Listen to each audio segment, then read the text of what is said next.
All right, so we're gonna measure this pair of jeans. So our first measurement that we need to get is the rigid waist. So we're gonna measure from here to here, and I've already evened out this waistband so the back and the front meet together. So we're gonna measure from one end straight across to the other.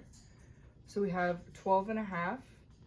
So that number is also gonna be doubled. So that's gonna be 25, I believe. I'll double check and put the name or put the number there.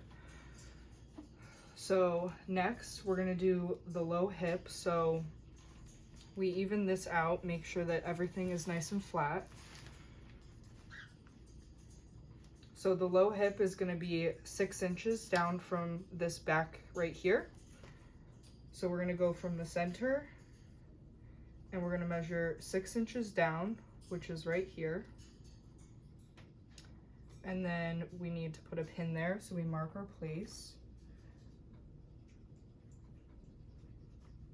And then we do the same thing on each side.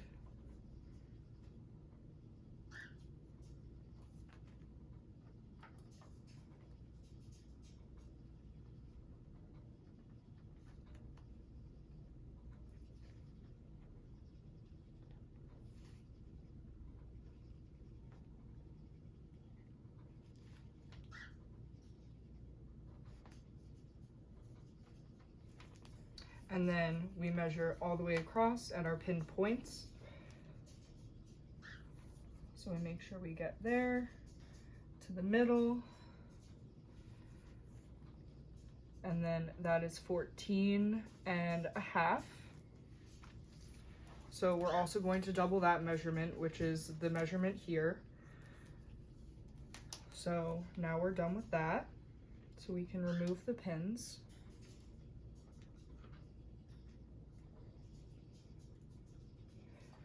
Next, our front drop is going to be 2.5 and our back drop is going to be 2 inches. Those will be shown in the spec sheet. And then we have to measure our inseam. So to get a proper inseam measurement, since this is kind of wonky, we just make sure that this is flattened out. And it's okay that this is showing because the front is always smaller than the back. So we measure from this crotch seam right here all the way down to the bottom of the leg.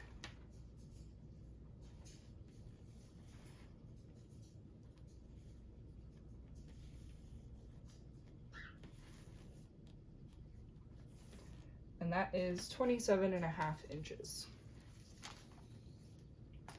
So for our front rise, again, we have to make sure that this is nice and flat, but we don't want to have it straight like this because that won't get you a proper measurement. So you need to make sure that it has the curve because that's how the pant is, it's curved.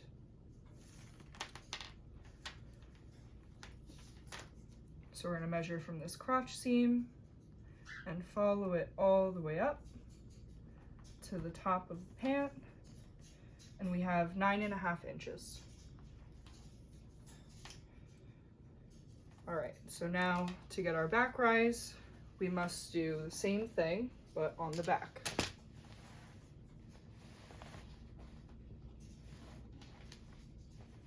All right, so for the back rise, we're gonna measure from up here all the way to the seam that's right here.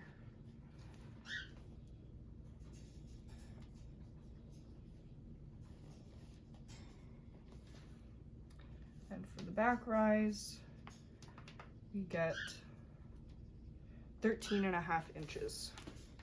So that's from here to this seam right here. All right.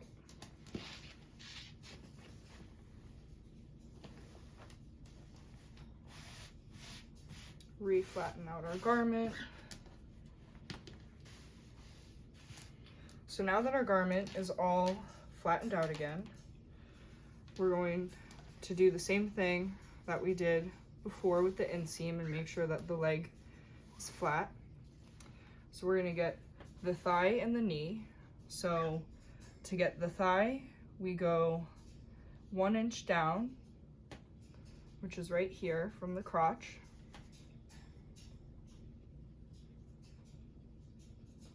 And we put a little pin there. And then we measure all the way across. And make sure that you're measuring straight across the garment. So there we have 9 1/4, which doubled is the measurement shown.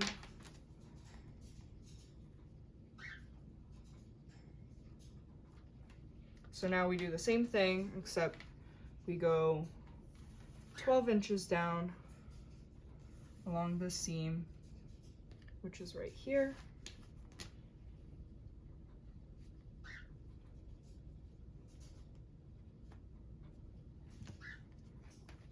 And we measure straight across. And we have just under 6 1/2.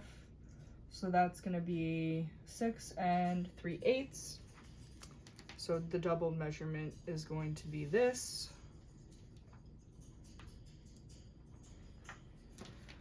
And then we do our leg opening, which is this measurement here at the bottom of the leg. So that is 5 inches. And that will be doubled as well. And then we have to do our zipper. So we have to make sure that our zipper is closed, which it is not, so I'm going to close it now. And it's the functional zipper, so we measure from the little bar tack up to the top of the zipper, which will be just under the waistband.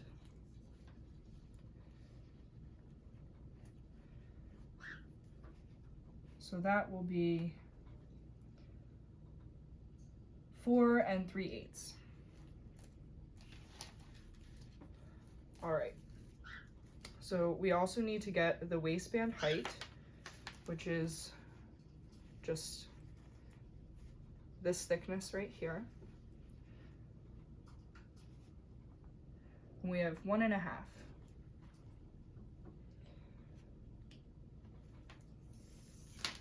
We also have to measure our pockets. So we need to get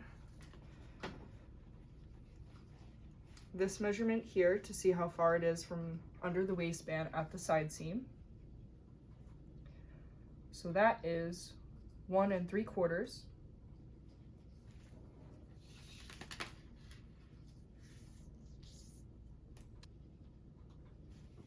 So we're also going to do the coin pocket. So we're not going to measure the whole thing, we're just going to measure whatever is showing. So to get the coin pocket measurement, we first need to measure what this opening is here. So this is 2 1/2 from here to here.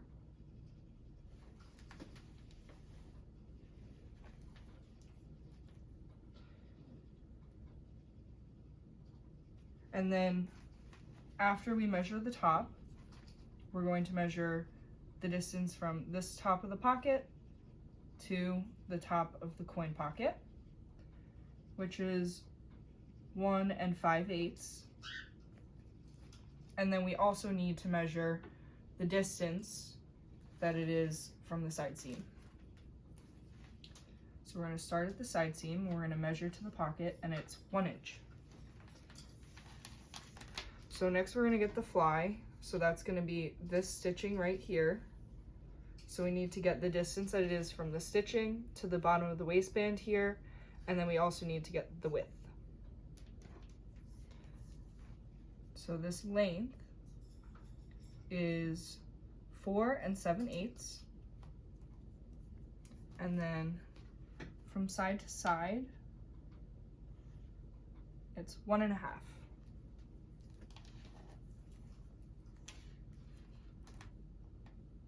We also need to get our belt loops. So we're going to get the length. Make sure that they're nice and flat. So that's going to be 2 1/2. And then we also need to get the width. So we're going to measure that. And that would be 3/8.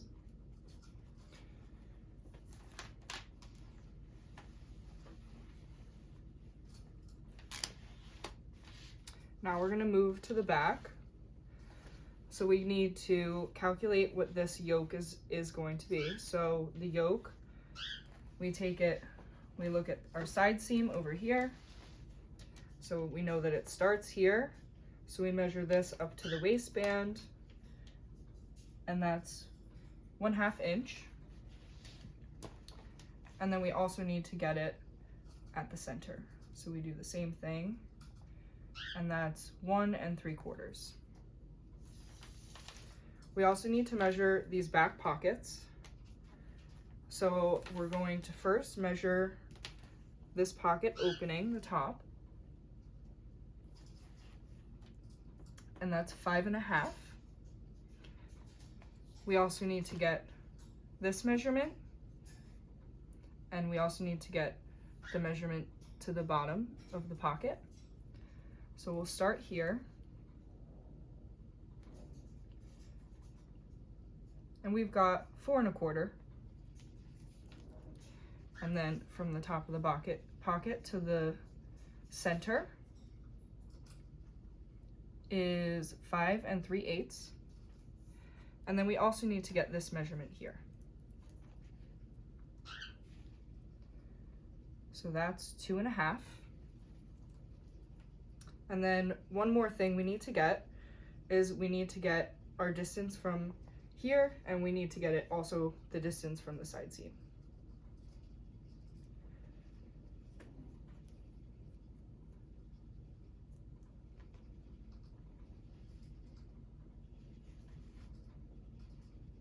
So we have 1 inch.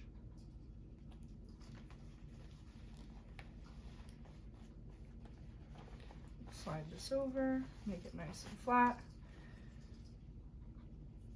And here we have 3/4. Another thing, we need to get the distance from the yoke at both sides. So we'll measure from here. We've got 1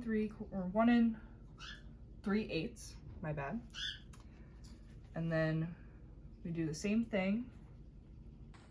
So now we measure from here to here. And we get 1 7/8. And that's how you measure a pant.